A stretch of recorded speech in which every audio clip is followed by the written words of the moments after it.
Hello दोस्तों, UDA में आप सभी का स्वागत है। और आज हम बात करेंगे हमारी जो करंट अफेयर हुई थी आज इस यूट्यूब चैनल पे। उसको आप देख सकते हैं जाके। मार्च का फर्स्ट वीडियो था, इसके बाद सेकंड वीडियो और थर्ड वीडियो आएगी। ठीक है, जिसमें आपका पूरा मार्च कंप्लीट हो जाएगा। ठीक, तो उसी पे आधारित एमसीक्यूज हैं, 50 क्वेश्चन है। आपको ऐसे करके 150 क्वेश्चन आपको ये मिल जाएंगे। और शाम को एक क्विज चलेगा, क्विज के आसपास लगभग 55 क्वेश्चन उसमें है। तो आपको एक ही टॉपिक के लगभग 200 क्वेश्चन करा दिए जाएंगे बढ़िया से। आप इतना कर लो, आपका मे भी आपके क्वेश्चन इससे बाहर नहीं जाएंगे। ठीक है, आप नोट्स तैयार करो, ये कर लो, दैट्स इनफ है। ठीक है, मार्च महीने का हम 3 से 4 दिन में पूरा ढंग से कर लेंगे। अभी टाइम है तो हमें 12 महीने, 12 मैक्सिमम 6 महीने का इधर हमें यहाँ होना चाहिए। वो हम धीरे धीरे कंप्लीट कर लेंगे। ठीक है, आपको इतने में से क्वेश्चन बन जाएगा। ठीक है, तो चलिए स्टार्ट करते हैं। ठीक है, जिन लोगों ने करंट अफेयर्स की वीडियो नहीं देखी है, फुल वीडियो 40 मिनट की वीडियो जिसमें इसको पूरा डिस्क्राइब करके बताया गया, बढ़िया से समझ में आ जाएगा, मजा आ जाएगा बिल्कुल। ठीक है, आप करिए उसको जाके। तो जिन लोगों ने नहीं किया पहले वहां देख के आइए, फिर यहाँ देखेंगे तो आपको मजा आएगा। ठीक है, तो जिन लोगों ने करा हुआ है उनको एक क्वेश्चन अभी पढ़ेंगे करेंगे तो उनको समझ में चीजें आएंगी। ठीक है, तो चलिए स्टार्ट करते हैं। पीडीएफ है, इसका आंसर लास्ट में दिया गया है, लेकिन हम यहाँ पे ऐसे करेंगे बिना देखे हुए। ठीक है, आप लोग कुछ टिक करने की कोशिश कीजिए, बताइए कौन सा एबीसी। ऐसे करेंगे तो आपको थोड़ा आइडिया लग जाएगा और चीजें फाइनल भी हो जाएंगी। ठीक है, चलिए स्टार्ट करते हैं। पहला क्वेश्चन, मार्च 2026 में जो रणजी ट्रॉफी हुई है उसमें किस टीम को हारना पड़ा है, शिकस्त का सामना करना पड़ा है? वो कर्नाटक। आपको पता है कि 1934-35 से ये गेम चल रहा है।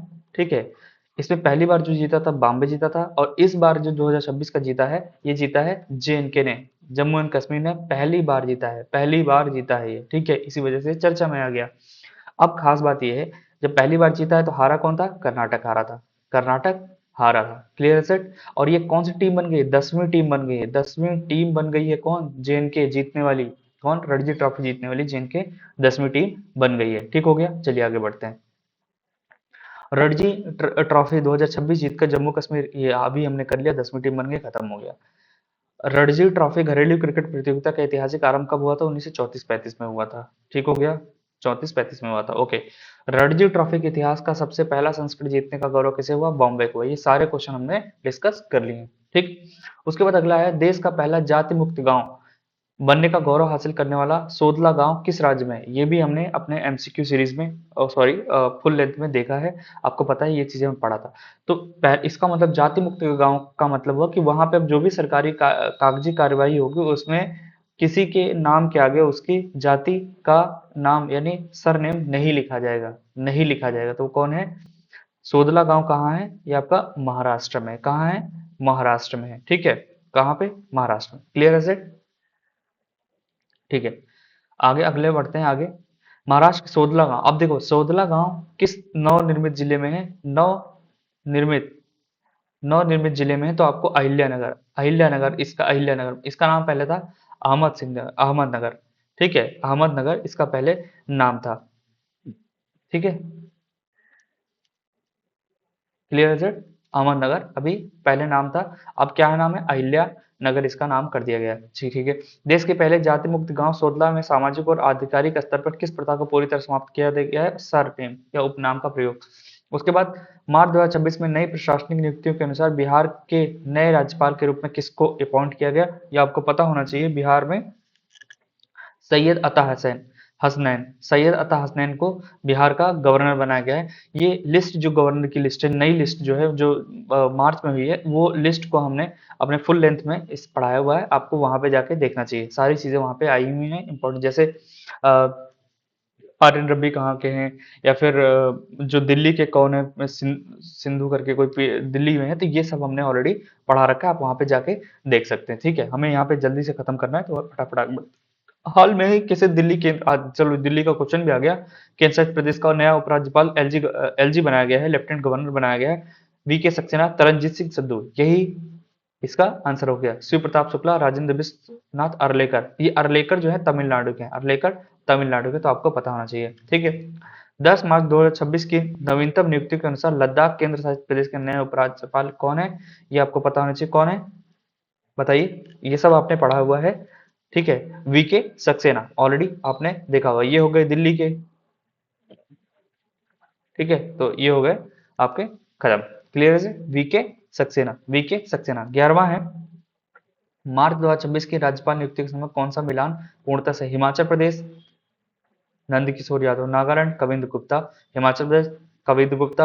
अब देखो यहाँ पे सीधी सी बात है कि भैया हिमाचल प्रदेश में नागालैंड कविंद्र गुप्ता है नहीं, हिमाचल प्रदेश में नंदकिशोर यादव ये भी नहीं है, तेलंगाना जिष्णु देव शर्मा नहीं, ये हिमाचल प्रदेश कविंद्र गुप्ता, हिमाचल प्रदेश कविंद्र गुप्ता।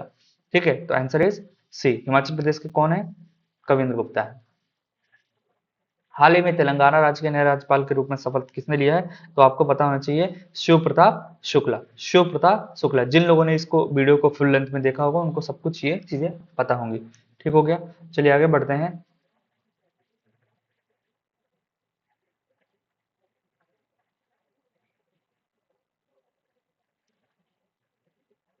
हो गया, तेलंगाना राज्य के कौन बने? शिव प्रताप शुक्ला। शिव प्रताप शुक्ला, जैसे सैयद अता हसनैन बिहार के बने हैं, राजेंद्र विश्वनाथ अर्लेकर कहाँ के? तमिलनाडु के हैं। ठीक है, आर एन रवि कहाँ के हैं?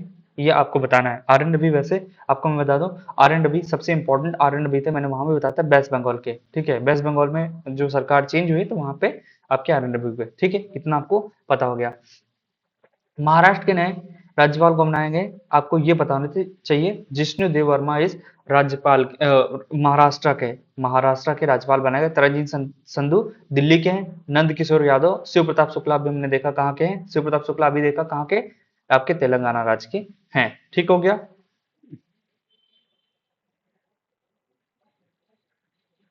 तो आगे बढ़ते हैं। हाल में ही किसे पश्चिम बंगाल का नया राज्यपाल नियुक्त किया गया? तो आपको पता है, R N Ravi. R N Ravi, answer is B. ठीक हो गया, चलिए फटाफट आगे बढ़ते हैं। मार्च 2026 में बदलावों के बाद तमिलनाडु के नए राज्यपाल के रूप में ये भी हमने देख लिया कौन है? राजेंद्र अर्लेकर। ये सारे राज्यपाल के क्वेश्चन आपके यहाँ पे कंप्लीट हो गए। 8 मार्च 2026 को मनाए गए अंतर्राष्ट्रीय महिला दिवस की आधिकारिक थीम क्या है?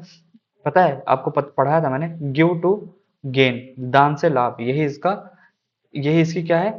थीम है। ठीक है, ये भी हमने देखा था। 2025 का प्रतिष्ठित अंतर्राष्ट्रीय बुकर पुरस्कार किस भारतीय भाषा के लघु कहानी संग्रह हार्ट लैम्प के लिए दिया गया? तो आपको ये भी पता होना चाहिए कौन सा है? कन्नड़ भाषा के लिए, किस कन्नड़ भाषा के लिए दिया गया है। ठीक है, पता हो गया। ठीक है, अंतर्राष्ट्रीय, ये अगला क्वेश्चन है कि अंतर्राष्ट्रीय बुकर पुरस्कार 2025 जीतने वाली मूल लेखिका बानू मुश्ताक के साथ किस अनुवादक को यह संयुक्त रूप से सम्मान दिया गया? तो आपको पता है, दीपा भास्कर। ये भी आपको पता है, ये सब पढ़ाया गया वहां पे। सुप्रसिद्ध भारतीय लेखिका गीतांजलि श्री को हाल में किस अंतर्राष्ट्रीय साहित्यिक पुरस्कार से नवाजा गया है? तो ये भी आपको पता होना चाहिए, पेन ट्रांसलेट अवार्ड 2025 से नवाजा गया है, ये भी हमने पढ़ाया हुआ है। उसके बाद भारतीय फिल्म निर्माता पायल कपाड़ियों को कला के क्षेत्र में योगदान के लिए किस देश ने अपने सर्वोच्च order arts of the letters के सम्मान से विभूषित किया? तो आपको पता होना चाहिए क्या है, बताइए? France. France is correct answer. ये सारी चीजें हो रखी हैं। 82वें वेनिस फिल्म महोत्सव में किस भारतीय फिल्म निर्माता को उनकी उत्कृष्ट film songs of forgotten days के लिए सर्वश्रेष्ठ निर्देशक घोषित किया गया है? तो आपको पता होना चाहिए, अनुपमा बोस। अनुपमा बोस, ठीक हो गया। हाल ही में भारतीय अभिनेत्री आलिया भट्ट को अंतर्राष्ट्रीय स्तर पर किस प्रतिष्ठित पुरस्कार से सम्मानित किया गया? तो आपको मैंने बताया था क्या? गोल्डन ग्लोब होराइजन अवार्ड से। Golden Globe Horizon award, option B, B से आंसर।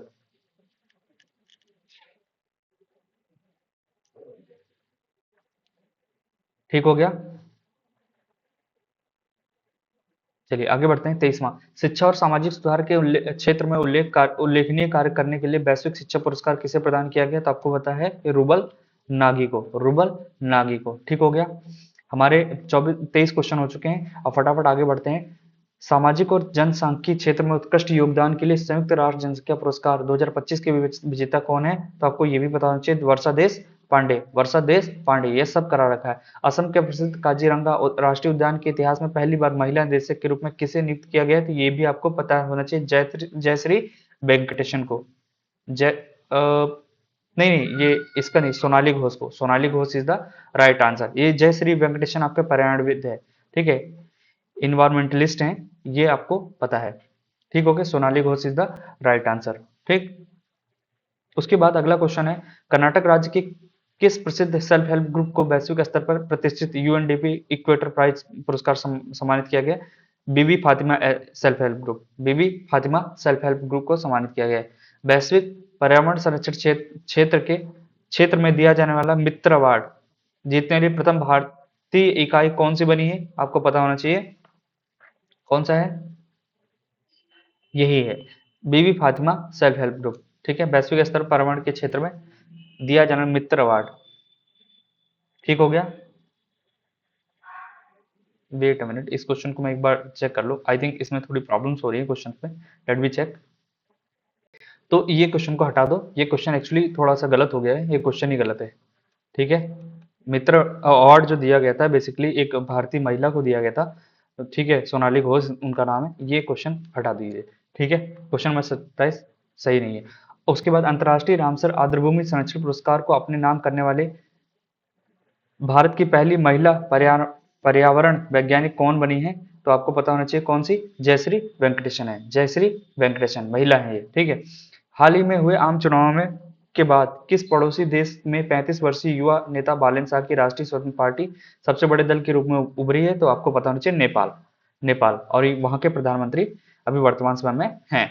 भारत की किस राज्य सरकार ने अपने वित्तीय वर्ष 2026-27 के बजट में 16 वर्ष से कम उम्र के बच्चों को सोशल मीडिया के उपयोग पर प्रतिबंध का प्रस्ताव रखा? वो आपको कर्नाटक है।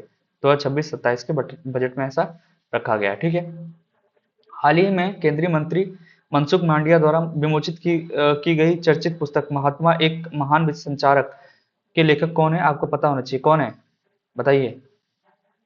धीरज कांकड़िया, डॉक्टर धीरज कांकड़िया। ठीक है, चलिए आगे बढ़ते हैं। 32वां क्वेश्चन है, आंध्र प्रदेश सरकार द्वारा वनों के आसपास मानव और जंगली जानवरों के बीच बढ़ते हिंसक टकराव को रोकने के लिए कौन सी परियोजना शुरू की गई? प्रोजेक्ट हनुमान। प्रोजेक्ट हनुमान, ये भी आपने पढ़ा होगा। हनुमान जी जानवरों की रक्षा करेंगे। ठीक है, आपको याद होना चाहिए। किसने? आंध्र प्रदेश ने। आंध्र प्रदेश के हनुमान प्रोजेक्ट में हनुमान के पूर्ण रूप से अंतिम अक्षर का एन का क्या तात्पर्य है? आपको पता होना चाहिए क्या तात्पर्य है, बताइए। ठीक है, एन से आपको पता होना चाहिए कि इसकी वहां पे फुल फॉर्म लिखी हुई है। वैसे एन एन का मतलब था नर्सिंग, यानी देखभाल या उपचार। ठीक है, नॉट नेविगेशन, ना ही नेटवर्किंग, ना ही नेशनल। तो इसका आंसर था नर्सिंग।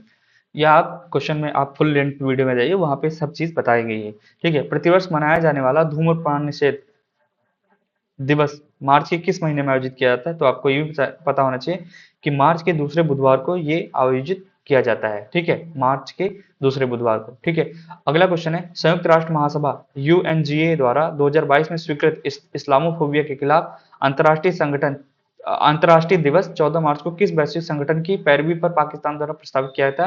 तो ओआईसी द्वारा, इस्लामिक सहयोग संगठन के द्वारा इसको किया गया था। ठीक है, और जो भारत में प्रत्येक वर्ष 16 मार्च को राष्ट्रीय टीकाकरण दिवस किस बड़े स्वास्थ्य कार्यक्रम की शुरुआत 1995 की याद में मनाया जाता है? तो आपको पता होना चाहिए पल्स पोलियो कार्यक्रम। पल्स पोलियो कार्यक्रम के उसमें पल्स पोलियो कार्यक्रम कब 1995 से पल्स पोलियो कार्यक्रम चलाया गया था। ठीक है, घर घर जाकर 2 बूंद जिंदगी की पिलाई जाती थी। ठीक है, पता होगा आप लोगों को, जिसने इसने पिया हुआ पता होगा। मार्च 2026 में आयोजित राष्ट्रीय टीकाकरण दिवस की आधिकारिक थीम क्या है? क्या थीम है आपको पता होना चाहिए। ठीक है, आपको पता है क्या? वैक्स ये ठीक हो गया, option B is correct answer. ठीक, विश्व स्वास्थ्य संगठन डब्ल्यूएचओ द्वारा भारत को किस ऐतिहासिक वर्ष और तिथि को पूर्ण रूप से पोलियो मुक्त घोषित किया गया? तो ये भी आपको पता होना चाहिए कि 27 मार्च 2014 को भारत को पोलियो मुक्त घोषित किया गया था। हाल ही में वर्ष 2025 से शुरू किए गए एक नए अंतर्राष्ट्रीय दिवस विश्व हिमनद दिवस को किस तिथि को मनाया जाता है? तो ये भी आपको पता होना चाहिए 21 मार्च को। 21 मार्च इज द करेक्ट आंसर। ठीक है, संयुक्त राष्ट्र संघ यूएनए द्वारा 1993 से मनाया जा रहा है विश्व जल दिवस 22 मार्च 2026 को क्या मुख्य थीम थी? तो आपको पता नहीं, जल और लिंग, वाटर और जेंडर के बारे में ये आपका आंसर हो गया। ठीक है, 19 मार्च 2026 को मनाए गए पारंपरिक क्षेत्रीय नववर्ष त्योहारों के संदर्भ में उगादी का संबंध किससे है? तो आपको ये भी पता होना चाहिए कि किससे है। तेलुगु नववर्ष से है। तेलुगु नववर्ष से है। ठीक है, आपको ये भी फुल क्लास में आपको सारी चीजें बताई गई। ठीक है, भारत के 3 महान अमर क्रांतिकारियों भगत सिंह, राजगुरु और सुखदेव को ब्रिटिश हुकूमत द्वारा किस वर्ष 23 मार्च को लाहौर में फांसी दी गई थी? तो ये भी आपको पता होना चाहिए 1931 को। Answer is C. ठीक है, 23 मार्च 1950 को किस वैश्विक स्थापना किस वैश्विक संस्था की स्थापना के ऐतिहासिक उपलक्ष्य में पूरी दुनिया में प्रतिवर्ष विश्व मौसम दिवस मनाया जाता है? तो आपको पता होना चाहिए, WMO, विश्व मौसम संगठन, विश्व मौसम विज्ञान संगठन की स्थापना के उपलक्ष्य में मनाया जाता है। ठीक। वर्ष वर्ष 2026 के विश्व मौसम विज्ञान दिवस की थीम क्या थी? ऑब्जर्विंग टुडे प्रोटेक्टिंग टुमारो का आधिकारिक हिंदी संदेश क्या है? तो ये भी आपको पता चाहिए, तो सिंपल है, इसको आप कर सकते हैं क्या? आज का बारीक अवलोकन आने वाले कल की पूर्ण सुरक्षा है। ठीक है, यही तो होगा, यानी आज का अवलोकन कल की सुरक्षा। Answer is B. उसके बाद वर्ष 2026 में मनाया गया विश्व टीबी दिवस 24 मार्च का मुख्य थीम निम्नलिखित में से क्या है? हाँ, हम टीबी को खत्म कर सकते हैं, टीबी मुक्त भारत समृद्ध, टीबी मुक्त भारत समृद्ध भारत, समय आ गया टीबी को हराने का, वैश्विक टीबी उन्मूलन। तो आपको पता होना चाहिए कि हाँ, हम टीबी को हरा सकते हैं। This is the answer. 24 मार्च 1882 को किस महान वैज्ञानिक ने टीबी रोग के लिए जिम्मेदार बैक्टीरिया माइक्रोबैक्टीरियम ट्यूबरकुलोसिस की खोज की थी? तो Robert Koch. Robert Koch is the correct answer. Okay. World wide fund for nature द्वारा आयोजित वैश्विक पर्यावरण पहल अर्थ आवर 2026 मार्च को किस निश्चित अवधि में मनाया गया? आपको पता होना चाहिए कि रात्र 8:30 से 9:30 के बीच। ठीक है, और 2007 में पहली बार किया गया था कहाँ? ऑस्ट्रेलिया के सिडनी में। ठीक हो गया, ये भी आपको पढ़ा रखा है।